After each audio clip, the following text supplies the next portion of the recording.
Singer KK अब हमारे बीच नहीं रहे। मंगलवार रात को कोलकाता में एक कॉन्सर्ट में परफॉर्म करते हुए 53 साल के केके उर्फ कृष्ण कुमार कुन्नथ की दिल का दौरा पड़ने से मौत हो गई। 3 दशक लंबे अपने करियर में केके ने कुछ ऐसे गीतों को अपनी आवाज़ दी है जो उन्हें हमेशा उनके चाहने वालों के दिलों में जिंदा रखेंगे। केके की जादुई आवाज़ ने म्यूज़िक और इमोशंस का ऐसा फ्यूज़न तैयार किया था जिससे लोग बड़ी तादाद में उन्हें चाहने लगे। आज के वीडियो में किस्सा टीवी सिंगर केके के जीवन से जुड़ी कुछ अनसुनी बातें अपने दर्शकों को बताएगा। सिंगर केके की गायकी और उनकी शख्सियत को पसंद करने वाले लोगों को हमारी ये पेशकश ज़रूर पसंद आएगी। केके भी फिल्म इंडस्ट्री के उन गायकों में से एक थे जो महान किशोर कुमार जी से प्रेरित थे। बचपन से ही केके को किशोर कुमार के गीत और उनकी गायकी का अंदाज बेहद पसंद था। स्कूल और कॉलेज में जब भी उन्हें स्टेज पर चढ़कर गाने का मौका मिलता था तो वो किशोर कुमार के गीत ही गाया करते थे।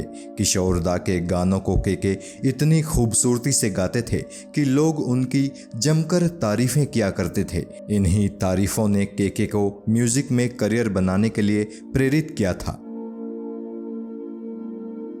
23 अगस्त 1968 को दिल्ली में रहने वाले एक मलयाली परिवार में पैदा हुए केके की स्कूलिंग दिल्ली के नामी माउंट सेंट मैरिज स्कूल में हुई थी। फिर दिल्ली के किरोड़ीमल कॉलेज से इन्होंने अपना ग्रेजुएशन किया था। कॉलेज के दिनों में ही गायकी में केके का नाम होने लगा था। ये अपने कॉलेज के रॉक बैंड के मेंबर थे। कॉलेज के दिनों में ही जब एक इवेंट में ये परफॉर्म कर रहे थे तो नामी गायक हरिहरन ने इनका गाना सुना और इन्हें मुंबई आने के लिए प्रेरित किया।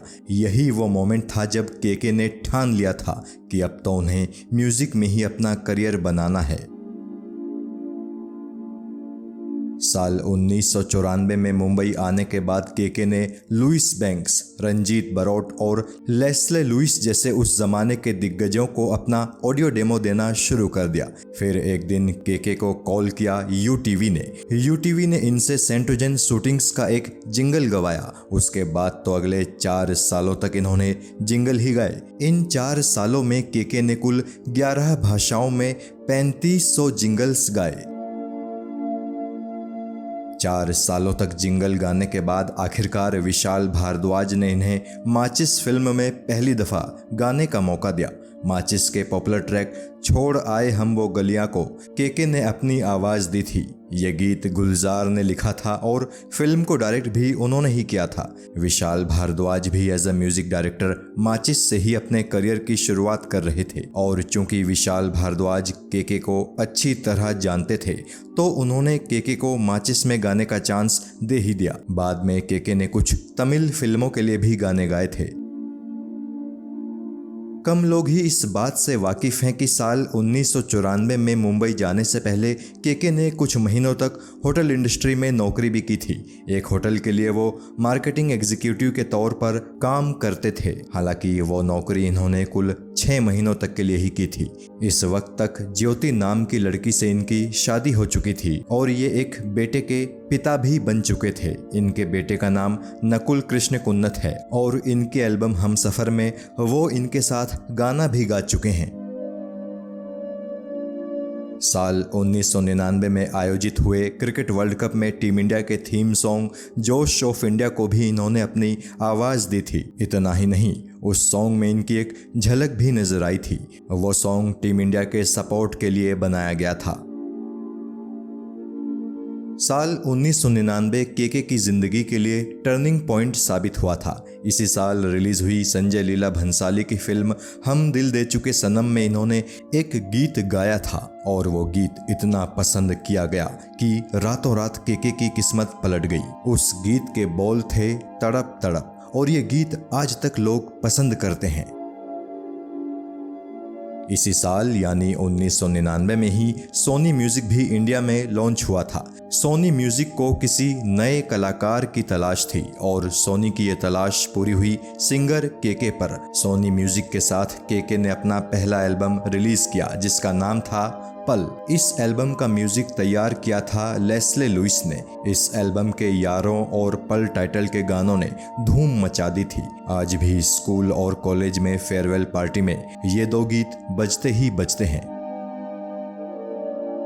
साल 2008 में केके ने अपना दूसरा स्टूडियो एल्बम लॉन्च किया था जिसका टाइटल था हमसफर।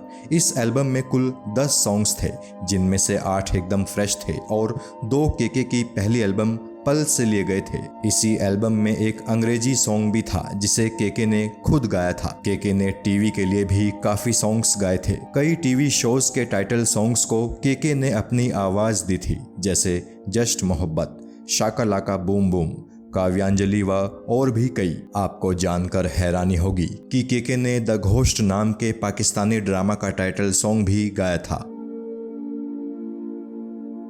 ये बात जानकर भी आप हैरत में पड़ जाएंगे कि केके ने कभी भी संगीत की कोई शिक्षा नहीं ली थी।